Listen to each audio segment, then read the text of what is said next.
Cloud computing மற்றும் டெவாப்ஸில் முழுமையாக தேர்ச்சி பெற ஆர்வம் உள்ளவரா நீங்கள்? இந்தியாவிலேயே முதல் முறையாக இகாஸ் கிளவுட் 1-to-1 மற்றும் குழு முறையிலும் அனுபவம் மிக்க பயிற்சியாளர்களால் ஆன்லைன் வழியாக வகுப்புகளை வழங்குகிறது.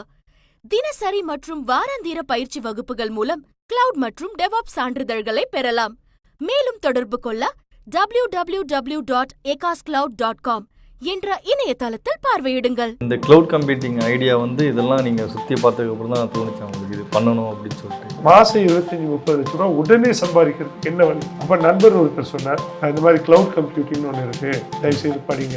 அதில் எனக்கு நல்ல வேலை கிடைச்சிது. சரி, நமக்கே இது கிடைக்குது, எல்லாருக்கும் சொல்லுவோம் சொல்லி. ஆனால் நீங்கள் ரொம்ப குறைந்த செலவுல எல்லாம் படிக்க முடியும்னு சொல்றீங்க, அது எப்படி சாத்தியப்படும்? இந்தியாவில் இருக்கிற இந்திய மாணவர்களுக்கு மட்டும்தான் இந்த ஃபீஸ் 35,000 30,000. ஃபாரினர்ஸ்க்கு 2,40,000 எங்களுடைய மினிமம் ஃபீஸ் 3 மாசத்துக்கு.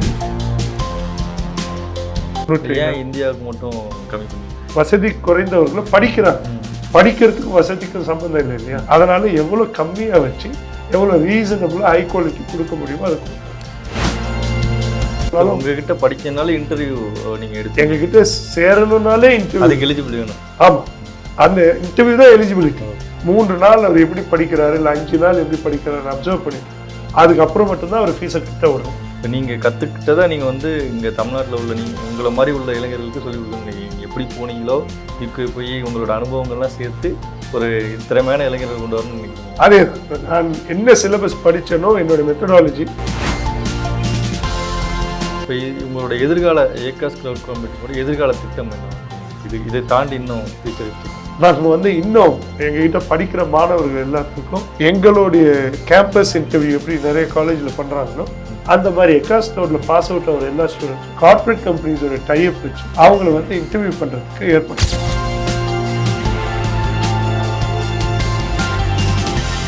லகரம் பேசுகிறவர்களுக்கு வணக்கம். நம்ம நிறைய அரசியல் ஆளுமைகளை பேட்டி எடுத்திருக்கோம்.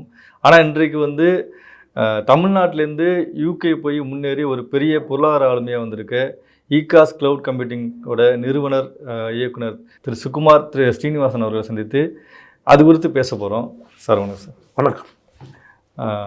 இந்த நிறுவனத்தோட பேர் இகாஸ் கிளவுட் கம்ப்யூட்டிங். இந்த பேர் எதுக்கு சார் நீங்கள் சூஸ் பண்ணீங்க? ரொம்ப நல்ல கேள்வி. என்னுடைய மனைவியோட பேர் எக்கா. நாங்கள் முதல்ல கல்யாணம் ஆகி திருச்சிக்கு வரும்போது நான் ரொம்ப வருஷம் கழிச்சு வந்தேன்.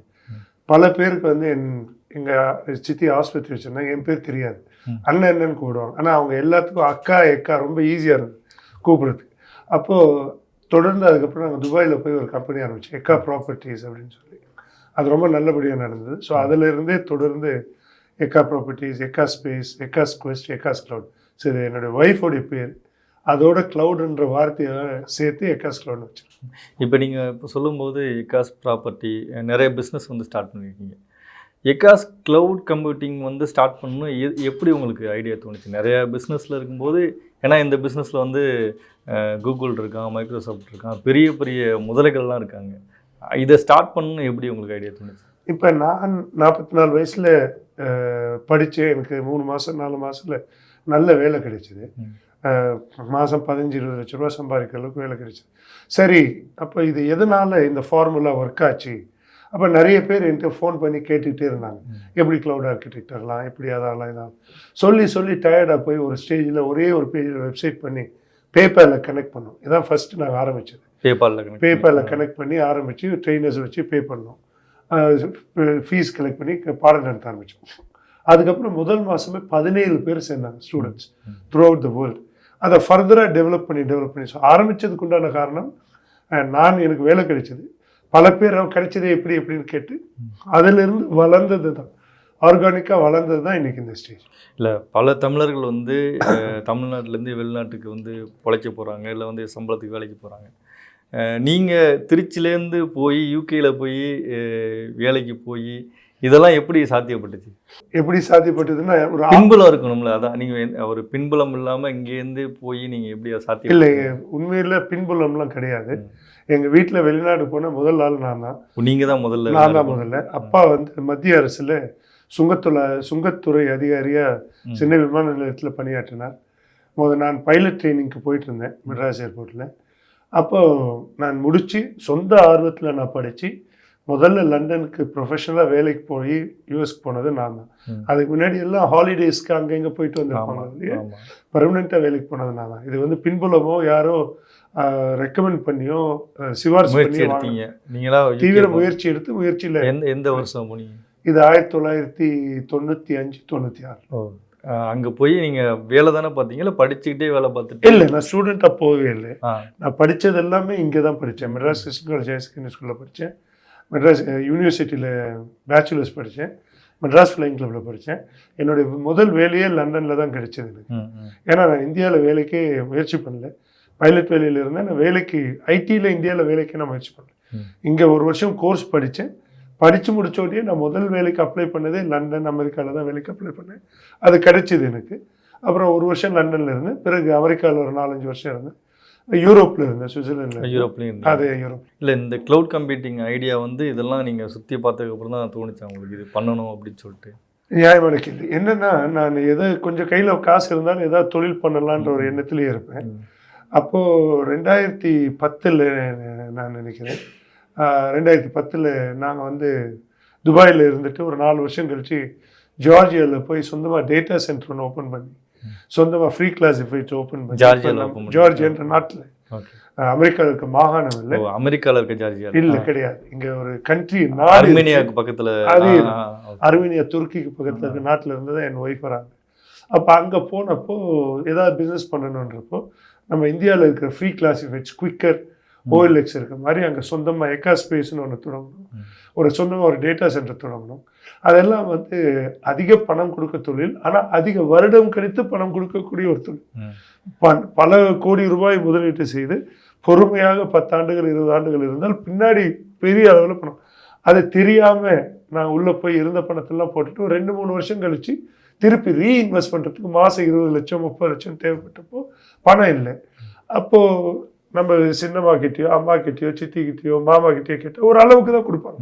ஏன்னா இவங்க எல்லாம் மிடில் கிளாஸ் இல்லை ஹையர் மிடில் கிளாஸ் ஃபேமிலியிலேருந்து வரும்போது ஒரு மருத்துவராக வேலை செய்கிறாங்க, ஒரு சின்ன வியாபாரம் செய்கிறாங்க. அப்படி இருக்கும்போது ஒரு 2 லட்சம் 5 லட்சம் 10 லட்சம் கொடுப்பாங்க. 2 மாதம் கொடுப்பாங்க. இப்போ தொடர்ந்து கேட்டிங்கன்னா அடே கிளம்பி இங்கே வர்றதுக்கு வெளியே பாருன்னு சொன்னோம். அப்போ நான் நினச்சேன், சரி நம்ம இந்த தொழில் ஆரம்பித்த தொழில் எதுவும் நம்ம மூட முடியாது, அதே சமயம் தோத்தும் நம்ம போக முடியாது. அப்போ மாதம் 25-30 லட்ச ரூபா உடனே சம்பாதிக்கிறதுக்கு என்ன வழி? அப்போ நண்பர் ஒருத்தர் சொன்னார், இந்த மாதிரி க்ளவுட் கம்ப்யூட்டிங்னு ஒன்று இருக்குது, தயவுசெய்து படிங்கன்னு. அப்போ தான் 100 நாள் படித்தேன், தொடர்ந்து டெய்லி 10 மணி நேரம். அதில் எனக்கு நல்ல வேலை கிடைச்சிது. சரி நமக்கே இது கிடைக்குது, எல்லாருக்கும் சொல்லுவோம் சொல்லி அதனால் வந்து அவுட்புட் தான் எக்கஸ்க்ளவுட். இல்லை, ஏன் திருப்பி இந்த கேள்வினா, பெரிய இப்போ கூகுள் நிறுவனங்கள்லாம் வந்து ஏக்கர் கணக்கில் வந்து க்ளவுட் கம்ப்யூட்டிங் வச்சு அவங்க ஃபீஸ்லாம் ரொம்ப அதிகமாக வந்து வாங்கி ஒரு க்ளவுட் கம்ப்யூட்டிங் படிக்கணும்னா ரொம்ப அதிகமான ஃபீஸ்லாம் கட்டி படிக்கணும். ஆனால் நீங்கள் ரொம்ப குறைந்த செலவுல எல்லாம் படிக்க முடியும்னு சொல்கிறீங்களா? அது எப்படி சாத்தியப்படுது? இப்போ கூகுள், அமேசான், மைக்ரோசாஃப்ட் வந்து 2 விதமாக பண்ணுறாங்க. பெரிய பெரிய கம்பெனி இருக்குது, டெக் மஹிந்திரா இல்லை IBM, டொயோட்டோ, டாட்டாக்கெல்லாம் போய் ஃப்ரீயாக ட்ரெயின் பண்ணுறாங்க. ஏன்னா அப்போ தான் அவங்க அந்த க்ளவுடை யூஸ் பண்ணுவாங்கன்றதுக்காக. ஒன்று அதுலேருந்து பிஸ்னஸ் மாடல். 2வது, இப்போ வந்து நாங்களே இந்தியாவில் இருக்கிற இந்திய மாணவர்களுக்கு மட்டும்தான் இந்த ஃபீஸ் 35,000 30,000. ஃபாரினர்ஸ்க்கு 2,40,000 ரூபாய் எங்களுடைய மினிமம் ஃபீஸ் 3 மாதத்துக்கு. அது 1-to-1 ட்ரைனிங். இது வந்து குரூப் ட்ரைனிங், அது 1-to-1 ட்ரைனிங். பட் 1-to-1 ட்ரைனிங்கில் என்ன குவாலிட்டி இருக்கோ அதே குவாலிட்டி தான் குரூப் ட்ரைனிங்கில். அங்கே 2 ட்ரெயினர், இங்கே 3 ட்ரெயினர். இந்தியாவுக்கு மட்டும் கம்மி பண்ணிட்டீங்க? இப்போ இந்தியாவில் இருக்கவங்களுக்கு அது அஃபோர்டபுள் ஆக்கணும் இல்லையா? அவங்களுடைய என்ன அவங்களால ஸ்பெண்ட் பண்ண முடியும். அது க்ளவுட் கம்ப்யூட்டிங்லாம் பெரிய இதாக தானே பார்ப்பாங்க, இப்போ அந்த பெரிய படிப்பாக பெரிய செலவுன்னு பார்ப்பாங்கல்ல, அதனால கம்மி பண்ணிட்டீங்களா? அப்படி இல்லைங்க. இப்போ 2 லட்சம் 1.5 லட்சம்னு சொன்னால் நடுத்தர மக்களோ இல்லை ஒரு வசதி குறைந்தவர்களோ படிக்கிறாங்க. படிக்கிறதுக்கும் வசதிக்கும் சம்பந்தம் இல்லை இல்லையா? ஸோ எல்லாருமே படிக்கிறாங்க. பேச்சுலர்ஸ் டிகிரி, மாஸ்டர்ஸ் டிகிரி எல்லாருக்குமே இருக்கு. அப்போ எல்லாருக்கிட்டையும் போய் அவங்க ஏற்கனவே காலேஜுக்கு கொடுத்துட்டாங்க, மாஸ்டர்ஸ்க்கு கொடுத்துட்டாங்க, அங்கே கொடுத்து இங்கே கொடுத்து ஏமாந்துருக்காங்க. அவங்க கிட்ட திருப்பி போய் இன்னொரு 1 லட்ச ரூபா கொடுன்னு கேட்டால் அது நியாயம் இல்லை. அதனால எவ்வளோ கம்மியாக வச்சு எவ்வளோ ரீசனபிளாக ஹை குவாலிட்டி கொடுக்க முடியுமோ அதை கொடுக்கணும். இப்போ இன்னொன்று நிறைய பார்த்தோன்னா பிஸ்னஸில் அதிகமான ஃபீஸ் வாங்குறவங்க தான் வந்து குவாலிட்டியான எஜுகேஷன் கொடுப்பாங்கன்னு சொல்லுவாங்க. இப்போ நம்ம கம்மியாக கொடுக்கும்போது அந்த அளவுக்கு நம்ம கொடுக்க முடியுமா? ரொம்ப அறிவுபூர்வமான கேள்வி கேட்குறீங்க. அது வந்து ஒரு சைக்கலாஜிக்கல் ஃபீலிங். ஒரு வந்து விலை கூட இருந்தால் அந்த பொருள் நல்லா இருக்கணும் அப்படின்ற மாதிரி ஒரு பிம்பத்தை கிரியேட் பண்ணி வச்சுருக்காங்க. எல்லா ப்ராடக்ட் டெவலப்பருமே அந்த மாதிரி அதில் ஓரளவுக்கு உண்மையும் இருக்கக்கூடாதான். இப்போ நாங்கள் என்ன பண்ணியிருக்கோம், எங்களுடைய senior trainers, junior trainers, lab ட்ரெயினர்ஸ்க்கெல்லாம் ஒரு கார்ப்பரேட் நிறுவனத்தில் கொடுக்கறதோட கூட சம்பளம் கொடுக்குறோம் நாங்கள். ப்ளஸ் ஹோம் ஆஃபீஸ் கொடுக்குறோம், ப்ளஸ் லேப்டாப் கொடுக்குறோம், ப்ளஸ் மொபைல் கொடுக்குறோம், ப்ளஸ் இன்டர்நெட் கொடுக்குறோம், ப்ளஸ் யூபிஎஸ் கொடுக்குறோம். இப்போ இன்னும் ஒரு 3 மாதங்கள் கழித்து எல்லாருக்கும் லைஃப் இன்சூரன்ஸ், எல்லாருக்கும் ஹெல்த் இன்சூரன்ஸ் கொடுக்கணும்னு முடிவு பண்ணியிருக்கோம். இந்த ஃப்ரீலான்சிங்ன்ற கான்செப்டே நிறுத்திட்டோம். அப்படி ஒரு கான்செப்ட் எங்ககிட்ட ஆரம்பத்திலிருந்து இருந்ததே இல்லை.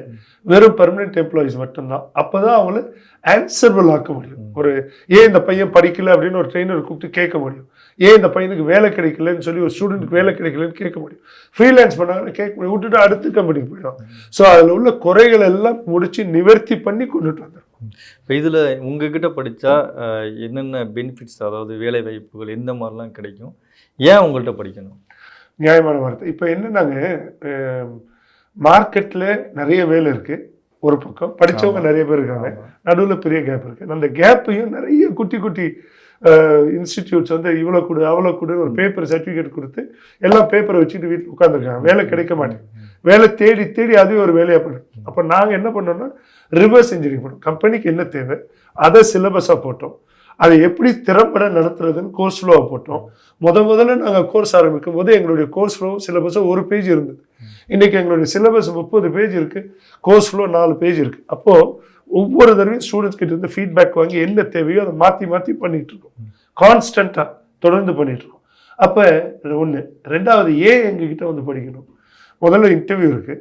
அவங்க ஒரு இன்டர்வியூ பாஸ் பண்ணால் தான் அவங்களுக்கு ஃபீஸ் 3 நாள் 4 நாள் ஃப்ரீயாக நடத்துகிறோம். அந்த 3 நாள் 4 நாள் உங்ககிட்ட படிக்கிறதுனால இன்டர்வியூ நீங்கள் எடுப்பீங்க. எங்ககிட்ட சேரணும்னாலே இன்டர்வியூ, அதுக்கு எலிஜிபிள் வேணும். ஆமாம், அந்த இன்டர்வியூ தான் எலிஜிபிலிட்டி. அதில் தான் டிசைட் பண்ணும் இவர் எதுக்காக படிக்க வர்றார், அவருக்கு உண்மையிலே படிக்க நேரம் இருக்கா, அவருக்கு டெய்லி 2 ஹவர்ஸ் எங்கள் கிளாஸ் படித்து 2 to 3 ஹவர்ஸ் ஹோம்ஒர்க் செய்ய டைம் இருக்கா, படிக்கிற அளவு ஐக்கியூ இருக்கா, 10வது என்ன மார்க், 12வது என்ன மார்க், காலேஜ் என்ன மார்க், ஏன் வேலை இல்லாமல் இருக்கார், கடந்த வேலையை ஏன் விட்டார், இது எல்லாத்தையும் பார்த்து தான் அவர் ஆளையே எடுக்கணும். இவர் இதை படித்தா அவர் ஃபியூச்சருக்கு நல்லதான்னு பார்க்குறீங்க. கரெக்டாக சொன்னீங்க. இதை படித்து எங்ககிட்ட வாங்குற 30,000 ரூபாய்க்கு நாங்கள் பாடம் சொல்லி கொடுத்தா அதில் 100% ஒரு பிரயோஜனம் அடைவாரான்னு நினைக்கிறோம். அது அடைவாருன்னு தோணுச்சுன்னா அப்போ அவர் உடனே ஃபீஸ் கட்ட விடுறது இல்லை. அவரை சேர்த்து 3 நாள் அவர் எப்படி படிக்கிறாரு, இல்லை 5 நாள் எப்படி படிக்கிறாரு அப்சர்வ் பண்ணிட்டு அதுக்கப்புறம் மட்டும்தான் அவர் ஃபீஸை கட்ட விடுறோம். அது மட்டும் இல்லாமல் அவர் எப்போ கிளாஸ்க்கு ஒழுங்காக வரலையோ, இல்லை கிளாஸை ஒழுங்காக அட்டன் பண்ணலையோ, ஹோம்ஒர்க் செய்யலையோ, அசைன்மெண்ட் செய்யலையோ, டெய்லி டெஸ்ட் செய்யலையோ, வீக்லி டெஸ்ட் செய்யலையோ, டாஸ்க் எது செய்யலைனாலும் உடனே டெர்மினேஷன், ஃபீஸ் ஃபுல்லி ரீஃபண்ட் கொடுத்துருவோம். ஃபுல் ரீஃபண்ட் ஜிஎஸ்டியோட சேர்த்து. நாங்கள் இப்போ ஒரு மாதம் 5ஆம் தேதி எங்களுக்கு ஜிஎஸ்டி டிக்ளேர் பண்ணுறோம். 10ஆம் தேதி அவரை டெர்மினேட் பண்ணாலும் எங்களுக்கு பரவாயில்ல, 5,400 ரூபா எங்களுக்கு லாஸ் கொடுத்துட்றோம். ஏன்னா எங்ககிட்ட படித்து திறமை இல்லாத ஒருத்தர் எங்கள் சர்டிஃபிகேட்டை வாங்கி மார்க்கெட்டில் போய் வேலை கிடைச்சாம சுற்றுற ஒரு கான்செப்டே நிறுத்தணும். படிக்கிறவங்க எல்லாம் பாஸ் பண்ணணும், பாஸ் பண்ணுறவங்க எல்லாத்துக்கும் வேலை கிடைக்கணும். அதாவது 30,000 ரூபா ஃபீஸ் கட்டினா யார் வேணாலும் சேரலாங்கிற கான்செப்டே நீங்கள் மறுக்கிறீங்க. அதை வந்து யார் வேணாலும் வந்து படிக்கலாம் அப்படிங்கிறது யாராலையும் சேரவே முடியாது. ஏன்னா இப்போ எங்கள் அக்கௌண்ட் நம்பர் தெரிஞ்சாதான் அவங்க ஃபீஸ் பே பண்ண முடியும். அக்கௌண்ட் நம்பர் தெரியும். நிறைய இன்ஸ்டியூஷன் அப்படி தானே பண்ணுறாங்க, யார் வேணாலும் வந்து படிக்கலாம், எல்லாருக்கும் சொல்லி கொடுத்துட்ருக்காங்க. நீங்கள் அதுக்கே ஒரு ரூல்ஸ் போட்டுச்சிருக்கீங்க. இப்போ நிறைய இன்ஸ்டியூட் பண்ணுறாங்கன்னா எல்லாரும் தப்பு பண்ணுறாங்க, எல்லாரும் கொலை பண்ணுறாங்க, நம்ம பண்ண முடியாது. இப்போ அவங்க பண்ணுறாங்க, அது அவங்களுக்கு மனசாட்சிக்கு அது சரியாக தோணுது. எங்கள் மனசாட்சிக்கு அது சரியாக தோணலை. எங்களுக்கு வேறு தொழில் இருக்குது. இந்த தொழிலுக்கு நாங்கள் சம்பாதிக்கிறதுக்காக வரல. எங்கள் ஃப்ரீ கிளாஸ் வச்சுருக்கோம், டேட்டா சென்டர் நிறைய வேலை பண்ணிட்டு இருக்கோம்.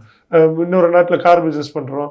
அப்படி இருக்கும்போது டீலர்ஷிப் பண்ணுறோம். அப்படி இருக்கும்போது நாங்கள் இது வந்ததே தமிழ்நாட்டில் இருக்கவங்களும் வேலை கிடைக்கல, டேலண்ட்ஸ் ஆக்கணும்னு நினைக்கிறீங்க. எப்படி அவங்கள வந்து ஒரு வேலை வாய்ப்புக்கு ரெடியான ஆளாக்கணும், அதுக்கு உண்டான செலவுகளை எப்படி மீட் பண்ணுறது. ஸோ இப்போ ஒரு பெர்மனன்ட் ட்ரெயினர் வச்சு அவருக்கு 1 லட்ச ரூபா சம்பளம் கொடுக்கணும், சீனியர் ட்ரெயினர் வச்சு அவருக்கு 2 லட்ச ரூபா. அப்போ இந்த ட்ரைனிங் ப்ரோக்ராம் ஹையஸ்ட் குவாலிட்டியில் டெலிவரி பண்ணுறதுக்கு எவ்வளோ செலவாகுது, அதுக்கு உண்டானது எத்தனை நம்பர் ஆஃப் ஸ்டூடெண்ட்ஸ் வேணும், அதை டிவைட் பண்ண வந்த ஃபீஸ்.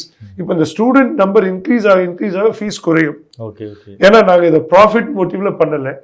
நிறைய ஸ்டூடெண்ட் டேர்ன் ஓவர் அதிகமாக இந்த 30,000 ஒரு 6 மாதம் கழித்தோ, 1 வருடம் கழித்தோ, 2 வருடம் கழித்தோ 20,000 ஆகிறதுக்கு வாய்ப்பு இருக்குது, 15,000 ஆகிறதுக்கு வாய்ப்பு இருக்குது. இப்போ நீங்கள் கற்றுக்கிட்டதை நீங்கள் வந்து இங்கே தமிழ்நாட்டில் உள்ள உங்களை மாதிரி உள்ள இளைஞர்களுக்கு சொல்லிக் கொடுக்கணும்னு நினைக்கிறீங்க. எப்படி போனீங்களோ யூகே போய் உங்களோட அனுபவங்கள்லாம் சேர்த்து ஒரு திறமையான இளைஞர்கள் கொண்டு வரணும்னு நினைக்கிறீங்க? அதே தான். நான் என்ன சிலபஸ் படித்தேனோ என்னோட மெத்தடாலஜி, டெய்லி தியரி படித்தேன், டெய்லி லேப் படித்தேன், டெய்லி வீடியோ பண்ணேன், நானே சொந்தமாக டெய்லி 5 கொஸ்டின்ஸ் எழுதுனேன்.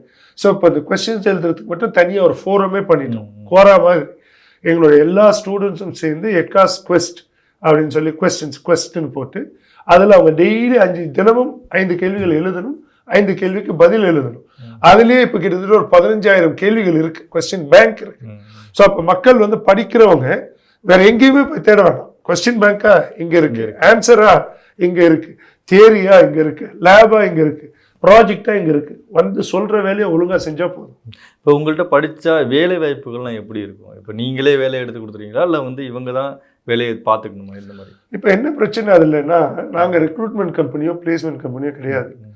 வேலை வாங்கி கொடுக்குறோன்னு சொல்லி நீங்கள் 30,000 வாங்கினீங்கன்னா அவங்க ஒழுங்காக கிளாஸ்க்கு வர மாட்டாங்க, ஹோம்ஒர்க்கும் செய்ய மாட்டாங்க, அசைன்மெண்ட்டும் செய்ய மாட்டாங்க. ஆனால் கடைசி 2 நாள் 3 நாள் வந்து முன்னாடியே வேலை வாங்கி கொடுக்கலன்னு நம்மகிட்ட சண்டைக்கு வருவாங்க. வேலை வாங்கி கொடுக்கறது எங்கள் வேலையே இல்லை.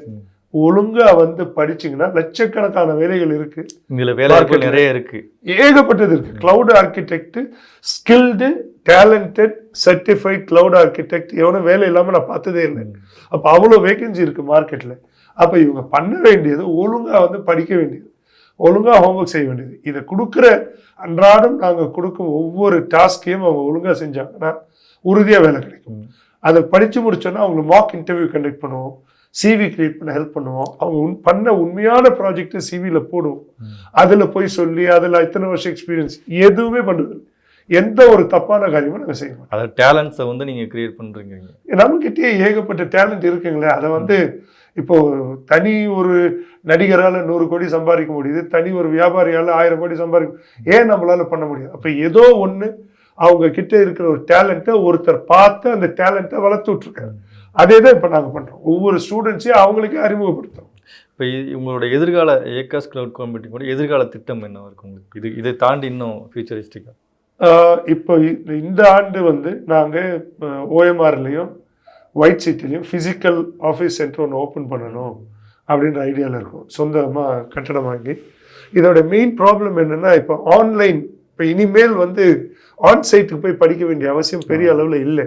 ஏன்னா நீங்கள் வீட்டில் இருந்து அந்த ஸ்பாட்டுக்கு ட்ராவல் பண்ணுற 1 மணி நேரம், திருப்பி ட்ராவல் பண்ணுற 1 மணி நேரம், அந்த 2 ஹவர் நீங்கள் எக்ஸ்ட்ரா படிச்சிங்கன்னா, தினமும் 2 ஹவர் 100 நாளைக்கு நீங்கள் எக்ஸ்ட்ரா படிச்சிங்கன்னா 200 மணி நேரம். அந்த 200 மணி நேரத்தில் தான் இன்டர்வியூவில் உங்களுக்கு கேள்வி கேட்போம். அப்போ டைம் யூஸ் பண்ணணும். பட் இருந்தாலும் நாங்கள் ஃபிசிக்கலாக 2 சென்டர், ஆன்சைட் வந்து படிக்கணும்னு விருப்பப்படுறவங்களுக்கு, இல்லை கம்பெனி கார்பரேட் ட்ரைனிங் பண்ணுறவங்களுக்கு பண்ணணும்னு பிளான் பண்ணியிருக்கோம். 2வது இதை அஃபோர்டபுள் ஆக்கணும்.